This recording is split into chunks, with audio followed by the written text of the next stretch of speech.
Shalom Bapak Ibu Saudara yang kasih Tuhan. Kita akan segera mulai ibadah kita pada sore hari ini. Hari ini kita akan menerima tubuh dan darah Kristus. Mari kita siapkan diri kita. Sebelumnya mari kita bersatu hati dalam doa. Kami bersyukur Tuhan buat penyertaan-Mu buat setiap kami. Kami sehat, kami ada sampai saat ini. Semuanya karena kasih-Mu yang Kau nyatakan bagi setiap kami. Sore ini kami mau memuji-Mu Tuhan. Kami mau membawa penyembahan kami kepadamu. Terima kasih Tuhan, terima kasih di dalam nama Tuhan Yesus. Haleluya. Amin.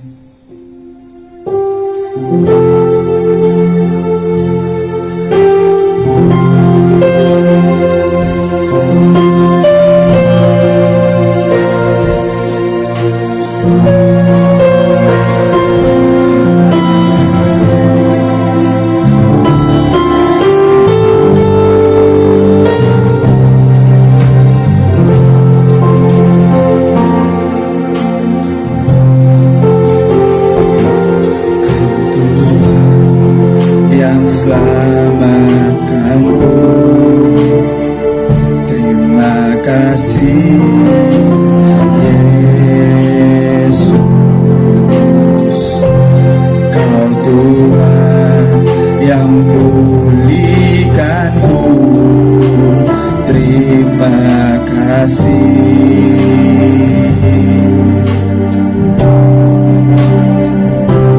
Kau Tuhan yang sembuhkanku, terima kasih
layak bagimu.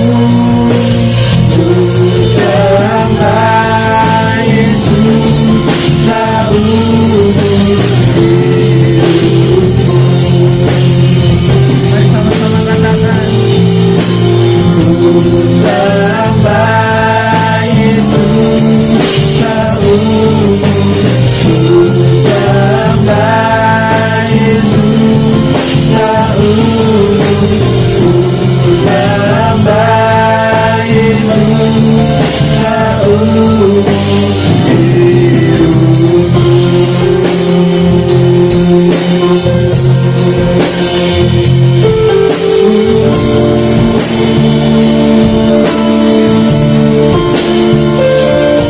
Kami menyembah-Mu,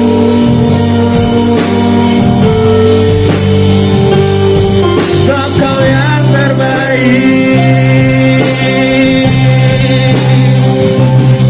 Haleluya.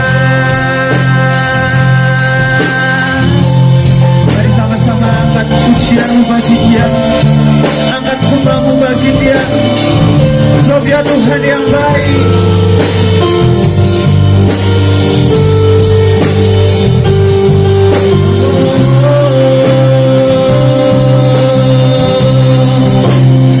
Dia yang telah menyelamatkan setiap kita.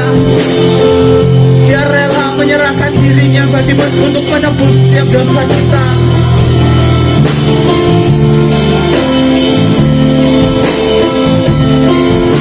Haleluya. Segala pujian bagi-Mu, segala hormat kemuliaan kami berikan padamu Tuhan. Haleluya.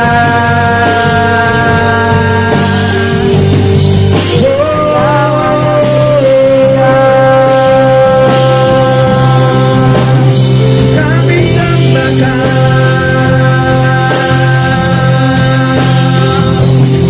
dengan segenap hati kami,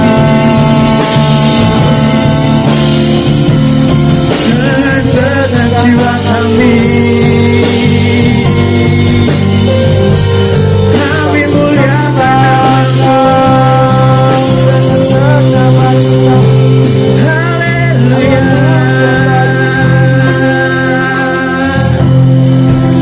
Sungguh Kau yang terbaik Tuhan.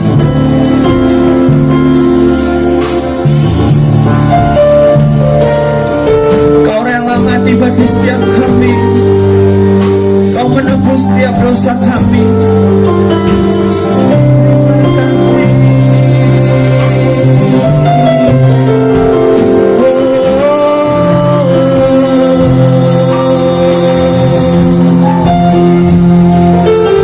Haleluya.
untuk mendengarkan firman-Mu.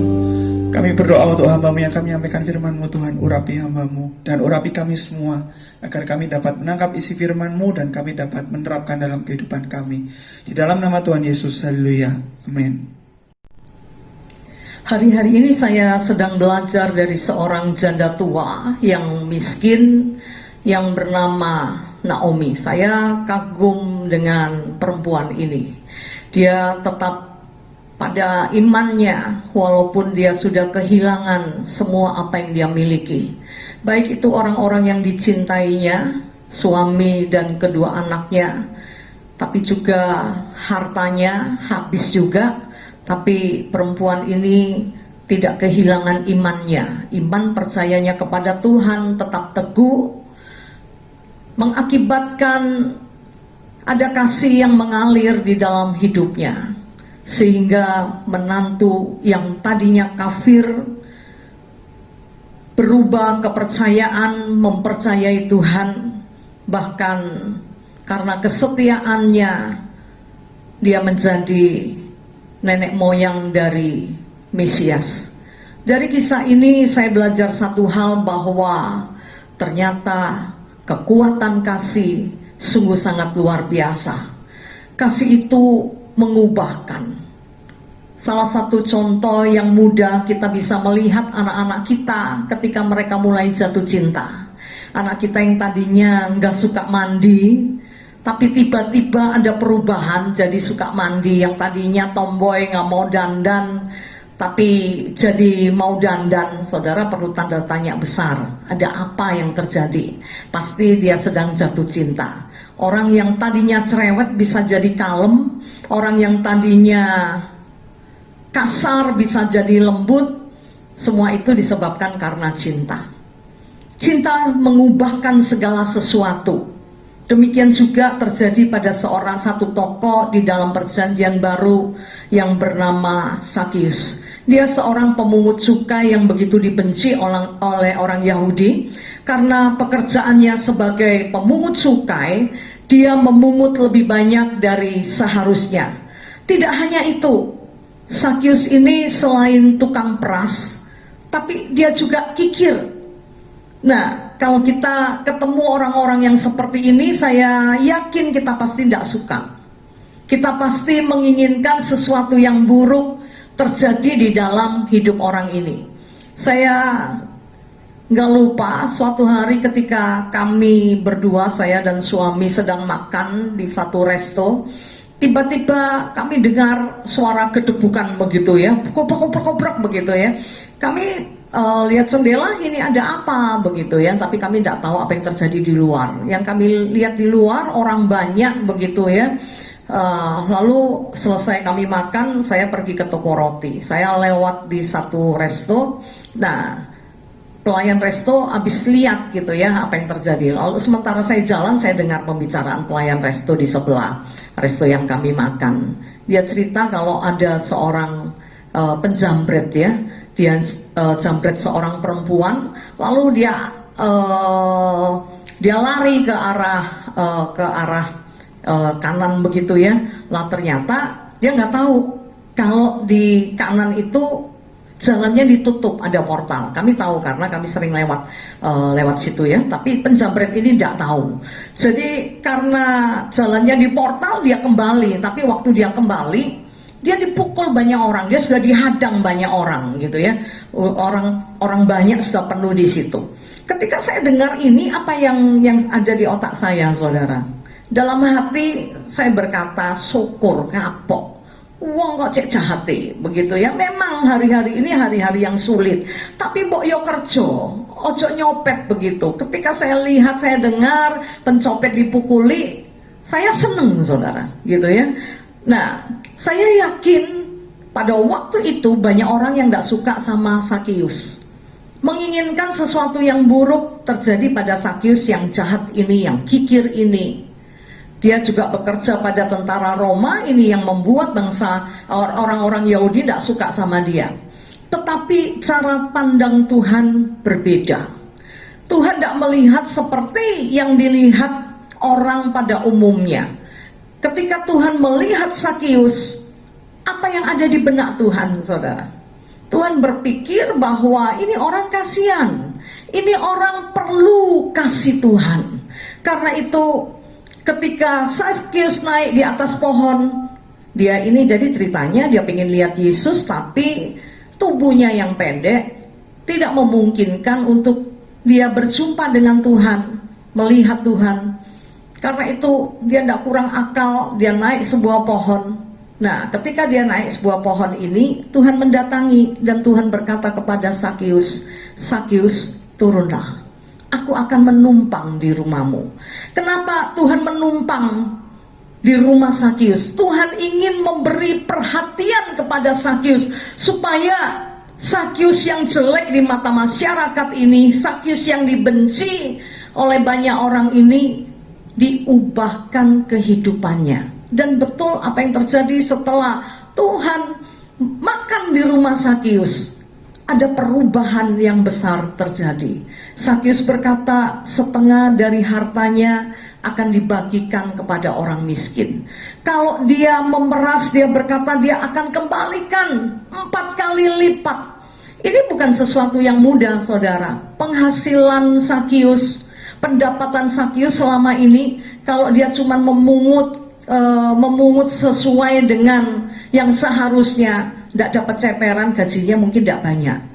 Jadi dia bisa kaya karena dia memungut lebih dari yang seharusnya. Dia peras orang supaya dia kaya. Tapi kalau dia lakukan itu, dia kembalikan. Bayangin, dia mau beri separuh, ya, hartanya sudah dikasih separuh ke orang miskin. Belum lagi dia akan mengembalikan 4 kali lipat pada orang-orang yang diperas. Sesudah itu dia tidak peras lagi. Berarti dia tidak bisa kumpulin banyak uang. Tetapi itu Sakius lakukan. Cinta yang diberikan oleh Tuhan diterima oleh Sakius, dan ini mengubahkan hidup Sakius. Nah, terjadi perubahan hidup ketika orang berjumpa dengan Tuhan. Nah, dari pelajaran ini kita bisa menarik kesimpulan bahwa kasih itu mengubahkan karakter. Karakter yang buruk bisa berubah ketika dia menerima cinta dari Tuhan. Tidak hanya karakter yang diubahkan ketika kasih Tuhan dicurahkan, tetapi kasih Tuhan yang dicurahkan ini membuat satu perubahan status di dalam hidup kita. Kita yang tadinya orang berdosa, tetapi karena kita menerima kasih Tuhan, maka kita tidak lagi menyandang predikat orang berdosa, tetapi kita menjadi anak Allah. Roma pasal 8 ayat yang ke-17, karena kita ini anak. Coba kita lihat bersama-sama Roma pasal 8. Kasih Tuhan tidak hanya mengubahkan karakter, tetapi kasih Tuhan mengubahkan status kita. Roma pasal 8 ayat yang ke-17 dikatakan, dan jika kita adalah anak, maka kita juga adalah ahli waris. Status kita berubah dari orang berdosa menjadi anak-anak Allah. Tidak hanya itu, predikat kita sebagai anak membuahkan satu dampak yang luar biasa, yaitu kita menjadi ahli waris. Maksudnya apa? Maksudnya adalah orang-orang yang berhak menerima janji-janji Allah, yang akan menerimanya bersama-sama dengan Kristus, yaitu jika kita menderita bersama-sama dengan Dia, supaya kita juga dipermuliakan bersama-sama dengan Dia. Karena kita status kita anak, maka kita juga adalah ahli waris, dan kita akan dipermuliakan bersama-sama dengan Tuhan. Yang ketiga, kasih Tuhan yang dicurahkan di dalam hidup kita, selain mengubahkan karakter kita, selain mengubahkan status kita jadi berubah. Dan yang ketiga, memampukan kita melewati hari-hari hidup kita. Sepahit apapun realita di dalam hidup ini, maka kasih Tuhan akan menyelesaikan semuanya. Dalam kitab Hakim-Hakim ada seorang bernama Yefta. Yefta ini adalah pahlawan yang gagah perkasa. Tetapi latar belakang dari Yefta ini sungguh tidak baik. Dia adalah anak dari perempuan sundal. Karena itu ketika dia sudah dewasa, suatu hari saudara-saudaranya yang lain berkata bahwa lebih baik Yefta pergi saja. Dengan kata lain, Yefta diusir ya. Mereka berkata, percuma, kamu tidak akan dapat warisan, lebih baik kamu pergi. Akhirnya Yefta pergi. Dia pergi, dia bergerombol dengan para perampok begitu ya. Tetapi apa yang terjadi, suatu hari datanglah tua-tua Gilead kepadanya, minta tolong kepada Yefta. Karena bangsa ini sedang melawan Bani Amon dan mereka ketakutan. Mereka minta tolong kepada Yefta. Bapak ibu saudara, bisa dibayangkan betapa pahitnya Yefta dulu diusir karena anak perempuan sundal, tidak dapat warisan. Sekarang para tua-tua kota Gilead, mereka datang kepada Yefta. Kalau saya jadi Yefta, saya nggak mau saudara. Tadi diusir-usir, sekarang ada musuh, suruh pulang, suruh bantu mereka melawan musuh. Saudara, apa yang dilakukan oleh Yefta dalam kondisi seperti ini? Di ayat yang ke-11, Yefta bertanya kepada Tuhan. Dia bawa seluruh perkaranya kepada Tuhan. Coba lihat ayat 11 dari Hakim-Hakim pasal 11. Maka Yefta ikut dengan para tua-tua Gilead, lalu bangsa itu mengangkat dia menjadi kepala dan panglima mereka. Tetapi Yefta membawa seluruh perkaranya itu ke hadapan Tuhan di Mispa. Dia tidak berjalan dengan kekuatannya, tetapi dia libatkan Tuhan di dalam hidupnya. Dalam kepahitan hidup, dia datang kepada Tuhan membawa semua. Saya yakin dengan kekuatan manusia tidak mampu untuk mengampuni, memberikan pengampunan kepada orang-orang yang pernah mengusir dia, yang pernah berkata bahwa kamu kan bukan saudara kandung kami, kamu anak perempuan sundal, sudah kamu pergi sana, kamu percuma, kamu tidak dapat warisan. Dibegituin saudara. Saya yakin tidak mudah untuk mengampuni, tidak mudah untuk bisa menerima mereka, apalagi membantu mereka. Tetapi Yefta membawa perkaranya kepada Tuhan. Tuhan mengurapi Yefta, ya, roh Tuhan ada pada Yefta, dan pada akhirnya Yefta bisa mengalahkan Bani Amon. Memang pada awalnya dia berusaha nego ya dengan Bani Amon gitu ya, kenapa engkau menyerang bangsaku, bla bla bla begitu ya. Tapi karena Bani Amon gak mau, akhirnya ya sudah perang begitu ya. Tapi Bani Amon bisa dikalahkan. Saya tidak panjangkan firman Tuhan, tapi malam ini saya ingin menyatakan satu hal, bahwa kasih Tuhan yang dicurahkan di dalam hidup kita sungguh sangat berdampak besar bagi hidup kita. Kalau kita menerima kasih Tuhan itu, maka karakter kita akan diubahkan. Orang bilang kalau watuk iso diobati, tapi kalau watak dibawa sampai mati. Dengan kata lain, watak itu tidak bisa berubah, karakter itu tidak bisa berubah. Tidak ada yang tidak bisa berubah di dalam Kristus Yesus, karena dia Tuhan. Karakter bisa diubahkan. Kita sudah lihat kisah tentang Sakius ini di dalam Lukas pasal yang ke-19.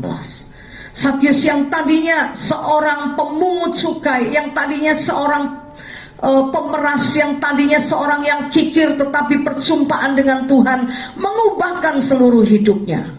Dia jadi tidak pelit lagi, tidak kikir lagi, dia tidak jahat lagi, dia tidak peras orang lagi, bahkan dia bagi-bagikan hartanya kepada orang miskin. Saya percaya akan terjadi perubahan karakter ketika orang itu menerima kasih Tuhan. Memang tidak instan begitu ya, ada proses, tetapi yang pasti ada progres, ada peningkatan, ada perubahan demi perubahan yang akan terjadi di dalam hidup orang itu kalau dia sungguh-sungguh menerima kasih Tuhan di dalam hidupnya. Yang kedua, tidak hanya karakter kita yang berubah, status kita juga berubah. Kita yang tadinya orang berdosa, Roma berkata, Roma 6 ayat 23, semua orang telah berdosa dan telah kehilangan kemuliaan Allah, dan upah dosa adalah maut.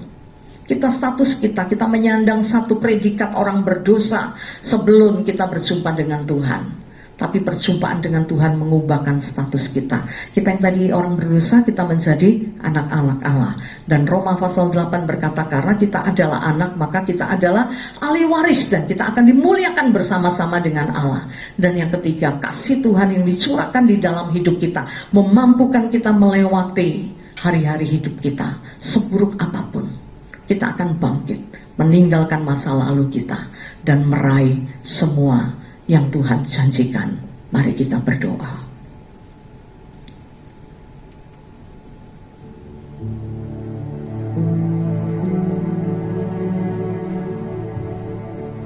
Kerinduan yang sangat besar ada pada Tuhan untuk Dia mencurahkan kasih-Nya di dalam hidup kita. Karena itu Dia rela tinggalkan surga, datang ke dunia. Dia ingin buktikan cintanya kepadamu dan kepadaku. Dan ada sesuatu yang terjadi ketika kita membuka hati untuk menerima kasih Tuhan. Menjadi Kristen tidak berarti engkau telah menerima kasih Tuhan. Buktinya apa?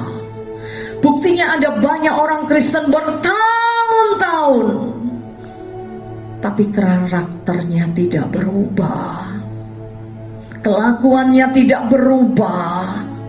Yang jahat tetap jahat, yang berdosa tetap berdosa. Karena itu malam hari ini, Kristen saja tidak cukup, Bapak Ibu Saudara. Engkau perlu menerima kasih Tuhan, dan biar kasih Tuhan mengubahkan hidupmu, mengubahkan karaktermu, mengubahkan nasibmu, mengubahkan perjalanan hidupmu. Sepahit apapun yang pernah kau alami di masa yang lalu, itu tidak membuat engkau berhenti melangkah, meraih masa depan yang penuh pengharapan yang Tuhan sediakan. Doa dan harapan saya malam hari ini, kasih Tuhan dicurahkan di dalam hidupmu. Biar kasih Tuhan mengubahkan, biar kasih Tuhan memulihkan, biar kasih Tuhan memperbaharui. Malam ini engkau yang menyadari bahwa engkau perlu kasih Tuhan itu. Engkau sadar bahwa karaktermu tidak berubah. Engkau ingin dilepaskan dari kelemahan, dari karaktermu yang buruk, tetapi kau tidak mampu. Jalan keluarnya satu. Malam ini buka hatimu, izinkan kasih Tuhan mengalir. Dan yang kedua, kasih-Nya mengubah status hidupmu. Tidak berdosa kalau kita dilahirkan miskin, tetapi bodoh kalau kita mati di dalam kemiskinan. Karena ketika kita ada di dalam Tuhan, status kita berubah. Kita bukan lagi orang berdosa yang harus menanggung segala kutuk dan yang buruk terjadi di dalam hidup kita. Tetapi sebaliknya, Tuhan berjanji, Dia akan bawa kita kepada kemuliaan-Nya. Dia akan mengubahkan kita, memulihkan hidup kita, mengubahkan nasib kita. Dan yang ketiga, mungkin kau Kristen bertahun-tahun, tapi keadaanmu tidak berubah. Hidupmu pahit. Tidak ada sesuatu yang baik yang terjadi di dalam hidupmu. Malam ini saya katakan kau perlu kasih Tuhan. Buka hatimu. Kalau engkau orangnya, engkau butuh perubahan di dalam karaktermu, dalam sikapmu. Engkau butuh perubahan status. Engkau ingin melihat engkau survive di dalam hidup ini. engkau tidak terpuruk dengan keadaanmu, engkau tidak pahit dengan hidupmu, tetapi engkau raih yang baru bersama Tuhan. Mari bersama saya bangkit berdiri, angkat kedua tanganmu dan katakan, kasih Tuhan memulihkan, kasih Tuhan memperbarui, kasih Tuhan mau mengampuni,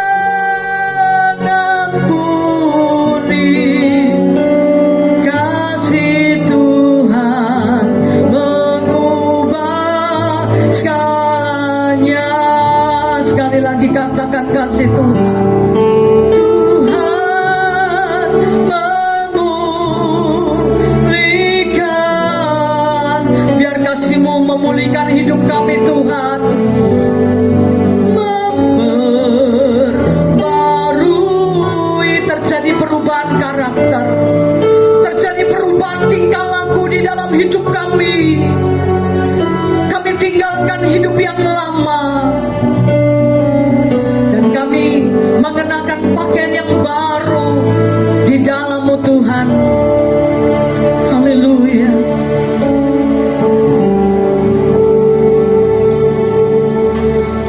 Ini waktu yang Tuhan janjikan, anugerahnya dicurahkan, Roh Kudus hidup dalamku, mengubah kehidupanku. Ini waktu yang Tuhan janjikan, anugerahnya dicurahkan, Roh Kudus hidup dalamku, jadikan hidup ini indah, kasih Tuhan memulihkan. Kami tahu malam ini adalah malam perkenanan Tuhan, malam anugerah Tuhan yang besar dicurahkan di dalam hidup kami. Karena itu kami tidak mau melewatkan malam ini berlalu begitu saja Tuhan. Kami datang kepadamu membawa hati kami, membawa hidup kami. Ini kami Tuhan, ubah hidup kami, pulihkan kami Tuhan. Kira lama ya syadara lama, biar setiap kami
di dalam perjamuan kudus.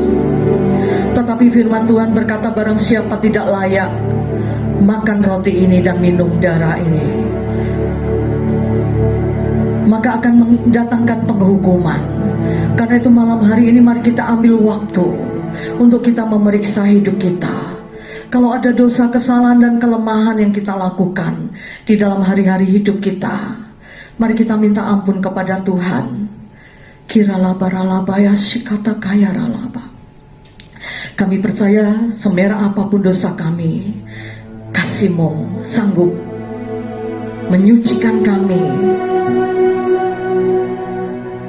menjadikan dosa kami putih. Terima kasih Bapa, terima kasih buat pengorbanan-Mu di atas kayu salib yang mengubahkan hidup kami, yang memberikan jaminan keselamatan.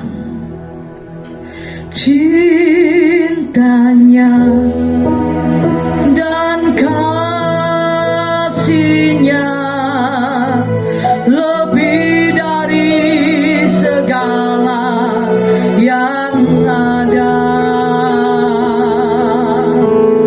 Putranya dikorbankan bagi semua manusia.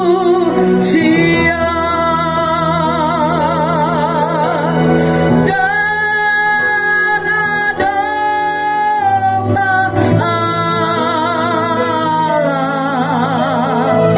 tercurah di Kalvari.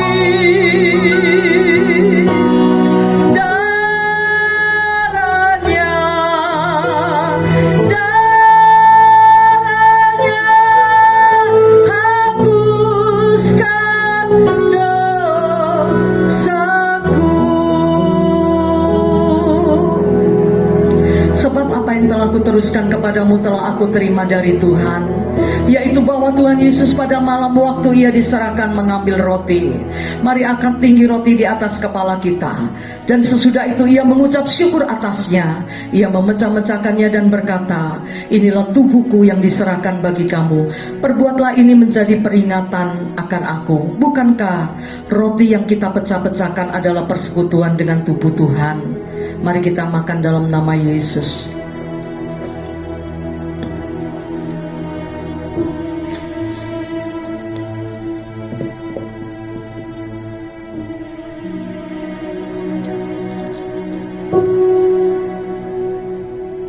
Mari angkat cawan tinggi di atas kepala kita. Demikian juga Ia mengambil cawan sesudah makan, lalu berkata, cawan ini adalah perjanjian baru yang dimeteraikan oleh darahku. Perbuatlah ini setiap kali kamu meminumnya menjadi peringatan akan aku.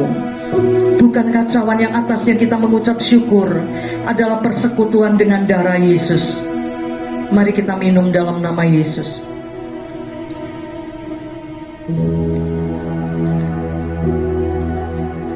Ucap syukur untuk darah yang tercurah dan tubuh yang terpecah. Dia yang tidak berdosa dijadikan berdosa, supaya darah yang tercurah di atas kayu salib menghapuskan seluruh dosa kita. Kiralaba ralaba ya sikata kaya ralaba. Terima kasih Tuhan, terima kasih. Engkau yang tidak berdosa dijadikan berdosa, supaya kami dilepaskan, supaya kami dibebaskan, supaya kami tidak dihukum setimpal dengan apa yang kami lakukan. Haleluya. Kiralaba ralaba ya sikata, kiralaba ralaba ya sikata kaya ralaba. Terima kasih Tuhan, terima kasih. Engkau Allah yang mengubahkan hidup kami. Engkau Allah yang mengangkat kami tinggi dalam kemuliaan-Mu. Tanpa-Mu kami binasa, tanpa-Mu kami gak mampu lewati hari-hari hidupku.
menerima malam hari ini. Kematian-Mu di atas kayu salib menyelesaikan semuanya. Karena itu kami berikan sekali lagi pujian kami kepada-Mu Tuhan. Kami berikan hati kami kepada-Mu. Kami berikan cinta kami kepada-Mu. Sungguh Tuhan, betapa kami mencintai-Mu. Dan malam hari ini sebelum kami selesaikan ibadah kami angkat tangan ke surga. Kiranya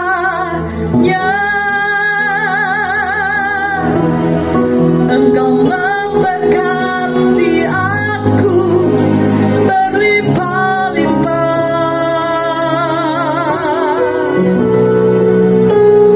dan memperluas daerahku.